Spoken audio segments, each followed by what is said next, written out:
Je suis très heureuse de vous retrouver dans cette première édition de la soirée sur Nyota Télévision. Madame, Messieurs, bonsoir. Au sommaire de ce journal, la mesure du gouvernement congolais qui frappe les abonnés de téléphonie mobile.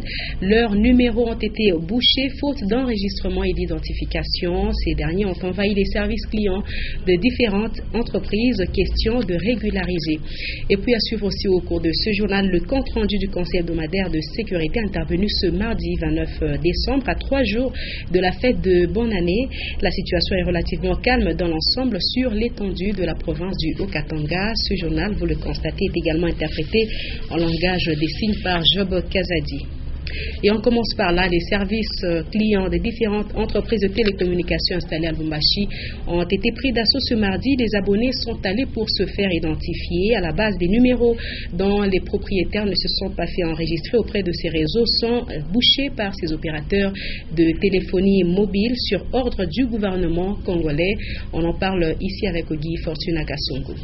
Les centres de clientèle de différentes maisons de téléphonie cellulaire ont été pris d'assaut ce lundi par les abonnés dont les numéros de téléphone ont été bouchés sur ordre du gouvernement congolais. À leur arrivée, les abonnés reçoivent des fiches sur lesquelles ils fournissent leurs coordonnées personnelles. Dans certains services clientèle, les pièces d'identité sont exigées, mais dans d'autres pas nécessairement. Les abonnés frappés par cette mesure du gouvernement congolais jugent cette décision trop précipitée. Dear customer, your call cannot go through because the number is not identified. Please kindly go to nearest shop to identify your number. Les abonnés dont le numéro était déjà enregistré se plaignent que leurs cartes SIM sont bouchées depuis ce lundi dans la matinée. Selon le ministre des Médias, Lambert Mende Omalanga, cette décision du gouvernement congolais a pour soubassement la lutte contre le terrorisme à travers la téléphonie cellulaire en République démocratique du Congo. Autre chose, cela fait plus de 5 ans que les autorités de la ville de Lubumbashi avaient procédé à la démolition des maisons érigées sur l'emprise de la SNCC au quartier industriel. Et le constat fait au même endroit est que plusieurs d'entre elles ont été reconstruites toujours par des particuliers. Certaines d'entre elles auraient même dépassé les anciennes limites malgré le danger que cette construction anarchique présente. Le constat de Ben Kaembe, Richard Chimba. Au total, près d'une vingtaine de maisons étaient détruites sur instruction des autorités de la ville. Visiblement, les victimes de cette démolition n'ont patienté que quelques mois après pour entreprendre la reconstruction. À certains endroits, les concernés ont largement dépassé les anciennes limites. À d'autres endroits, les inconnus ont emporté des rails il y a bien longtemps. Pour rappel, lors de la démolition, il a été reproché à plusieurs de ne pas avoir des documents dûment signés par les services de cadastre. Quant à ceux qui en avaient, il leur avait été promis une indemnisation. 5 ans après, rien n'est fait. Quelques sources affirment que cela pourrait être une raison de la reconstruction des maisons à cet endroit. Avec la vétusté des rails, le danger, lui, est permanent. Difficile de dire qui leur a donné l'autorisation de bâtir et le titre parcellaire. Dans ce même quartier, l'on a enregistré la construction de beaucoup de maisons sous la ligne haute tension. Plusieurs ménages du quartier Texaco présentent des mauvais raccordements des câbles électriques. En grande partie, ce sont des maisons qui bénéficieraient frauduleusement de courant électrique. Et dans ce quartier, l'on trouve également des câbles dénudés présentant un risque d'électrocution, surtout pendant cette période de pluie. Diane Kassongo, Richard Chimba nous en disent plus. C'est plus du côté du marché rail que ces raccordements sont beaucoup plus visibles. Des câbles électriques serpentent les murs des maisons. Cela est fait souvent de manière frauduleuse. Au niveau de ce BESA, plusieurs fils électriques sont connectés de façon désordonnée. La boîte n'étant pas couverte, c'est tout le monde qui y a accès. Et c'est facilement qu'un court-circuit peut subvenir. Les habitants du quartier Texaco se raccordent même à la ligne moyenne tension avec des petits fils. Celle-ci surplombe de fois des maisons d'habitation. Ceux de l'autre côté du rail utilisent des câbles placés au sol qui sont souvent mal recouverts. Avec les pluies qui s'abattent sur la ville, plusieurs fils électriques se retrouvent dans l'eau. Il faut également noter que cette partie de Lubumbashi connaît souvent des courts-circuits, provoquant ainsi la coupure du courant électrique. Pour éviter le pire, les abonnés devraient procéder à une bonne installation et au bon raccordement au réseau électrique. Quelques heures après la célébration de son anniversaire, l'honorable Moïse Katumbi Tchapoué, par le truchement de son chargé du social, continue de distribuer des vivres aux nécessiteux pour les festivités de fin d'année. Ce mardi 29 décembre, l'équipe de Fulbert Simbi était tour à tour au centre Balou à Boumi et l'Institut Nourou pour enfants aveugles. Au cours de ce périple, sacs de farine, têtes de porc ont été distribués aux marginalisés. Alors que la ville de Lubumbashi tout entière vibre au rythme des festivités de fin d'année, la réalité n'est pas la même pour les couturiers au marché de la Kenya. Pour eux, les machines ne tournent pas vu que les clients s'intéressent notamment aux habits des arrivages de la Tanzanie. Bref, les clients préfèrent les habits importés. Le constat de Gelor Chamba. Les couturiers au grand marché de la Kenya décrivent le manque de la clientèle observée depuis l'annonce des festivités. Cette crise serait due à l'importation des habits. Comparativement à toutes les années, cette année nous constatons une véritable crise de part et d'autre. Chaque fois à partir du 25 décembre jusqu'au 1er janvier, il y a toujours l'engouement, mais la réalité cette fois est tout autre. Quant à la qualité liée à leur travail, la réponse laisse croire que tout irait pour le mieux. Souvent ça chie, même si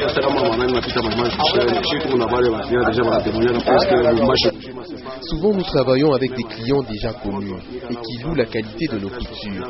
Dire que nous ne les faisons pas bien, cela n'est pas vrai. Et puis nous sommes capables de modifier n'importe quel habit. Et si vous remarquez aujourd'hui, tout le monde préfère mettre les habits sur taille.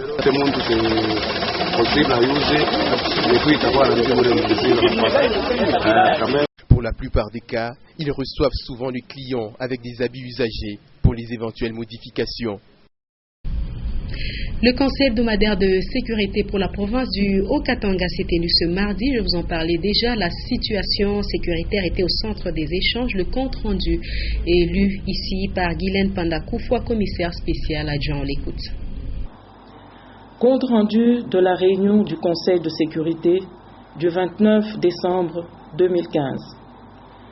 Le Conseil provincial de sécurité s'est réuni ce mardi 29/12/2015 sous la présidence de son Excellence Félicien Katanga Lukunga, commissaire spécial du gouvernement pour la province du Haut-Katanga. Le Conseil provincial de sécurité note que la situation générale de la province demeure relativement calme en dépit de quelques cas de banditisme et de criminalité.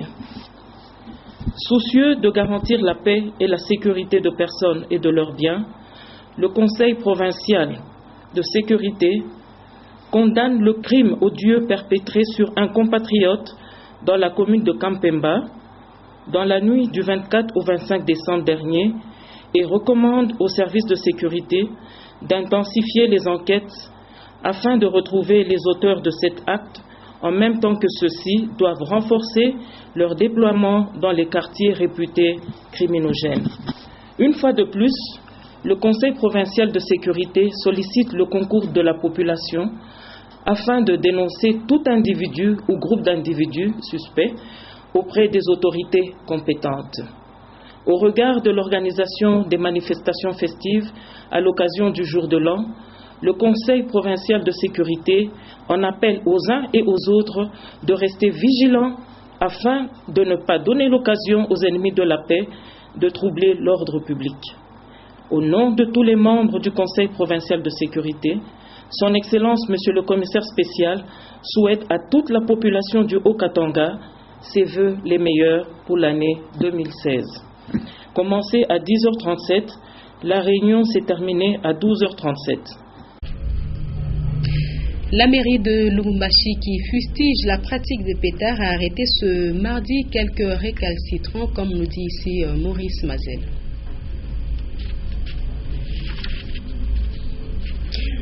L'hôtel de ville de Lubumbashi a servi de cadre ce lundi 28 décembre 2015 à la réunion sur l'aménagement des parkings à Lubumbashi.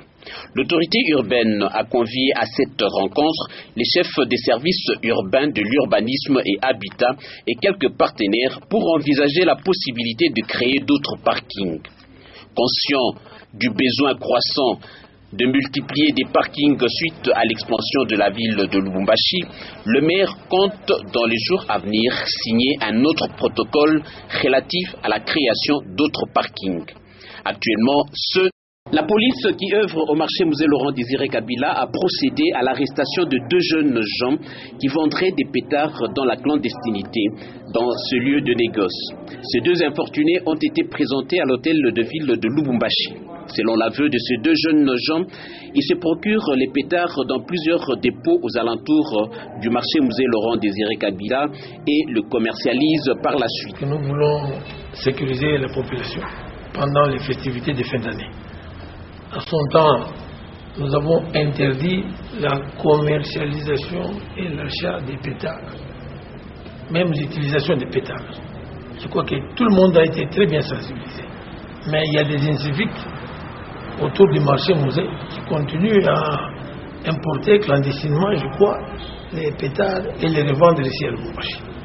Donc je mets encore en garde tous les jeunes de Lubumbashi de ne pas acheter, de ne pas commercialiser les choses, les pétards. Les services d'ordre sont déjà instruits. C'est lui qui sera attrapé en train d'utiliser les pétards. Sa place est à la Casa. Malgré l'arrêté urbain portant interdiction formelle de commercialiser les pétards pendant la période de fête, certains opérateurs louchois s'adonnent encore et toujours à la vente clandestine des pétards. Et on va rappeler que la police de circulation routière a laissé entendre que 1395 cas d'accidents de la route ont été enregistrés au cours de l'année 2015. Plus de 320 morts et blessés graves ont été comptés dans les statistiques, à part les dégâts matériels. Sylvie Moussaou, Gracia Koussoulangana nous en disent plus. Les charrois automobiles de la ville de Lubumbashi ainsi que les déplacements des passagers à bord des véhicules tant privés que les transports en commun, est suivi de près dans le bureau mouvement de la police de la circulation routière. Ainsi, l'année 2015, suite à l'excès de vitesse, mauvais état de la route, problèmes ou panne technique, ivresse au volant et autres raisons, ont été les causes de plusieurs cas d'accidents mortels et non. La légende de l'échelle présente les statistiques que voici. La couleur rouge, qui signifie cas d'accident mortel. Jaune, accident avec des graves blessés. Jaune pointillé, de légers blessés. Bleu, accident avec des dégâts matériels importants. Et bleu pointillé, des légers dégâts. Janvier et février, l'on a enregistré plus de 350 cas d'accidents mortels. Mars, avril et mai, il y a eu des accidents, mais avec un nombre réduit de morts. La courbe est restée un peu standard vers le 3e trimestre de l'année. Néanmoins, la police de la circulation routière, via son chargé des statistiques, précise que de nombreux parmi des cas répétés d'accidents se produisent tard dans la nuit. Et le mois de décembre et janvier reste le plus touché suite à des festivités couplées à la courtoisie routière. Au total, 1395 cas d'accidents ont été répertoriés dans les bureaux de la PCR avec plus de 320 morts. C'est aujourd'hui que les artistes de la République démocratique du Congo ont été décorés. La cérémonie s'est déroulée au Palais du Peuple à Kinshasa. Étaient à l'honneur les musiciens, comédiens, écrivains et bien d'autres artistes. Naomi Tchabola et Jean-Claude Mbal nous présentent cette cérémonie. Ils sont venus de toutes les provinces de la République démocratique du Congo, les différents artistes. Ils ont reçu des trophées de la part du président de l'Assemblée nationale, l'honorable Aubin Minakou, représentant du chef de l'État, Joseph Kabila Kabange. Parmi les lauréats, on a noté quelques musiciens, à l'instar de Werason, Jibin Piana, Papa Wemba, Tchalamwana et bien d'autres. Dans la catégorie écrivain, on a enregistré un nom du Katanga, le professeur Witmulongo Kalonda Bampeta, enseignant à l'université de Lubumbashi et ex-directeur de cabinet du gouverneur Moïse Katumbi Chapwe. Pour sa part, la première dame Olive Lembe a offert à chacun un bouquet de fleurs. Par cette cérémonie, la République démocratique du Congo a voulu les encourager et les remercier pour les efforts qu'ils fournissent pour la promotion des valeurs culturelles du pays. Et nous sommes déjà en page internationale. 30 candidats sont sur la liste pour les élections présidentielles en Centrafrique. La campagne électorale a pris fin hier dans ce pays voisin de la RDC. Et puis on note également la guérison d'une petite fille de 2 ans qui était touchée par le virus Ebola en Guinée, où d'ailleurs l'OMS, Organisation mondiale de la santé, vient de déclarer ce mardi la fin de l'épidémie d'Ebola. Nous irons également en Irak, où la ville de Ramadi a été libérée par les soldats irakiens. La page internationale porte la signature de Ben KMB. Cette page internationale s'ouvre par la fin de la campagne des élections présidentielles et législatives en Centrafrique. Au total, 30 candidats sont retenus sur la liste pour la présidentielle. Le souhait des électeurs est de voir le pays se pacifier après les élections prévues pour demain 30 décembre. Ces dernières sont organisées après plus de 2 ans de violence, une période au cours de laquelle le pays a enregistré plusieurs milliers de personnes tuées et de nombreux déplacés. Cependant, le défi logistique s'annonce compliqué. Le matériel électoral est toujours en train d'être acheminé dans les provinces qui du reste sont inaccessibles par route. C'est par des moyens aériens de l'ONU que cette opération est rendue possible. Et puis l'on retient le passage de la Guinée vers une phase de surveillance renforcée pour prévenir les nouveaux cas du virus Ebola. Le dernier cas enregistré est celui de Nubia, une petite fille de 2 ans ayant contracté la maladie via sa mère. Son traitement s'est fait avec succès. Son père biologique l'a rencontré ce mardi pour la première fois depuis sa naissance. D'après l'Organisation mondiale de la santé, les autorités du pays devraient être prudents. Enfin, en Irak, le drapeau noir, blanc et rouge peut désormais flotter sur le complexe gouvernemental de Ramadi. Après 6 mois d'intenses combats, les soldats irakiens célèbrent la victoire et affirment avoir repris le contrôle de la ville de Ramadi. Cette victoire sur le djihadiste est saluée par les autorités irakiennes qui pensent que 2016 sera une année de grande victoire que la précédente. Cela pourrait marquer la fin de la présence de l'organisation État islamique en Irak.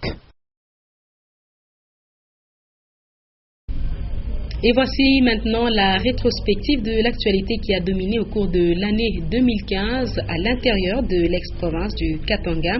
Une rétrospective de Léon Magloire Mongamtoali.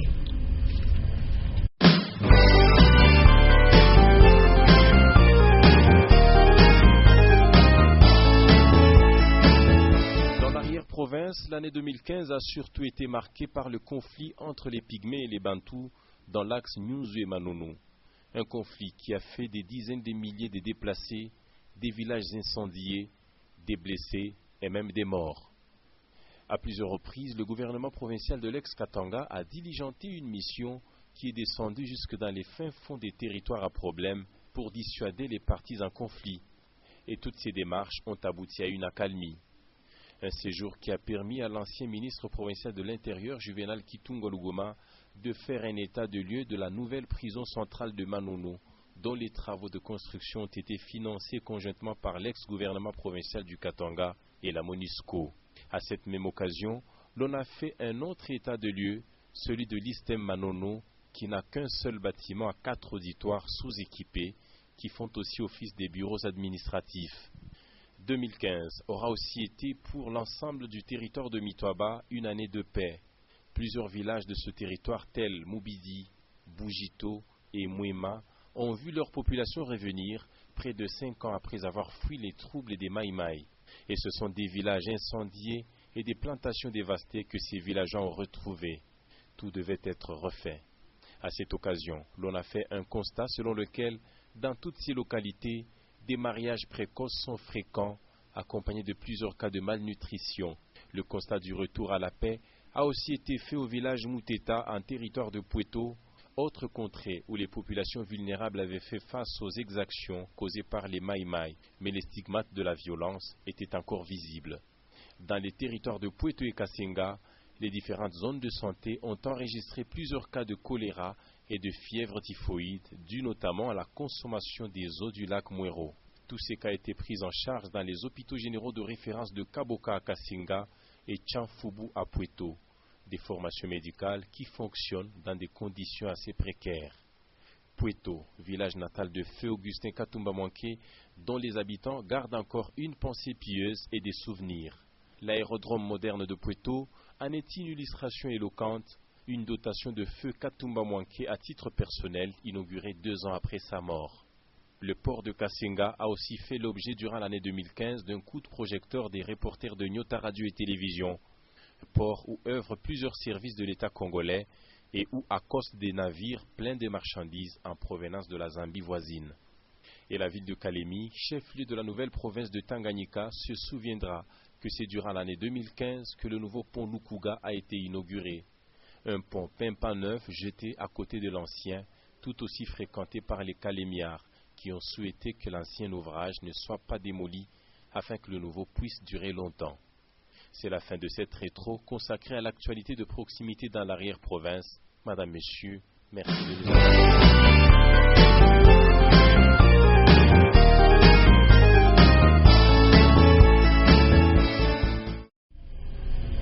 Et voici maintenant la lecture de quelques articles signés ce jour dans le journal La République, paraissant à Kinshasa. C'est la rubrique Lue pour vous que présente ici Patricia Naïs Mauka.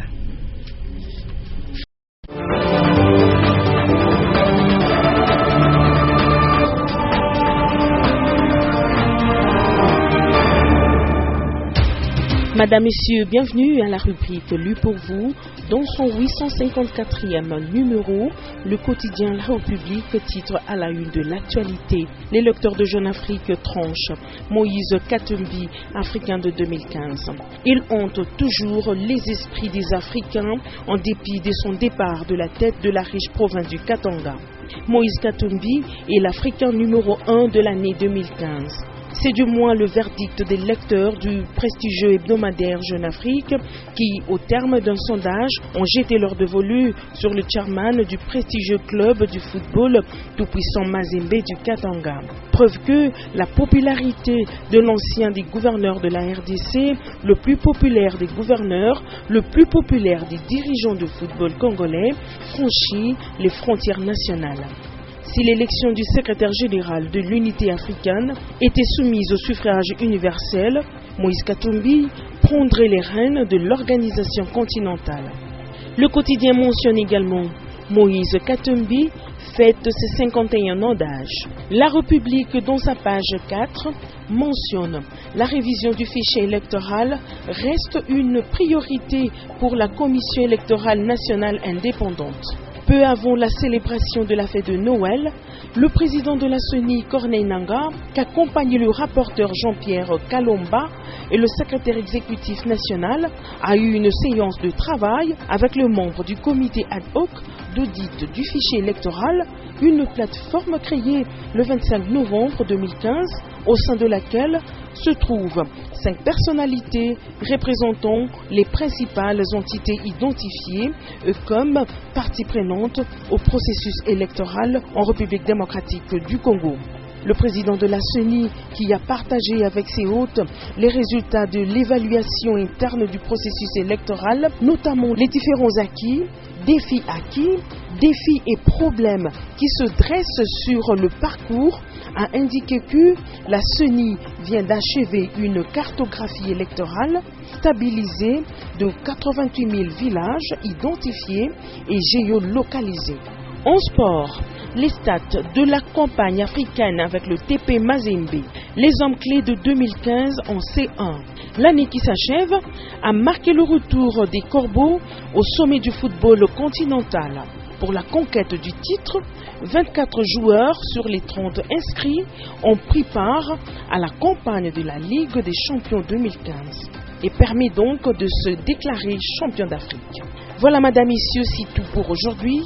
Merci de votre attention soutenue et à la prochaine.